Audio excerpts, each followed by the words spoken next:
15 سال قبل قرار بود مارادونای جدید باشه، اما حالا کارایی رو کرده که مارادونا هم نتونسته بود انجامشو بده. مسی رکورددار توپ طلا، رکورددار کفش طلا، بیشترین گل تو لالیگا و بهترین گلزن تاریخ آرژانتین. شاید چند سال بعد به فهرست رکوردهای لئو بهترین کاشته‌زن تاریخ فوتبال هم اضافه بشه. زمانی که مسی به اولین بار پیراهن بارسلونا رو پوشید، اونا 13 تا جام کمتر از رئال داشتن و حالا تعداد جاماشون برابره. بارسایی که تا چند دهه قبل فقط یه قهرمان اروپا داشت، با مسی 2 بار سگانه برده. استانداردهایی که او ساخته شاید برای دهه‌ها هیچ کس به لقب بهترین بازیکن تاریخ فکرم نکنه.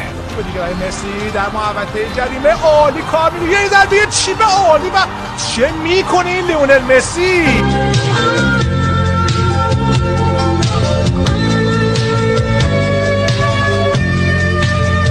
لطفاً پیج فوتبال مسائل رو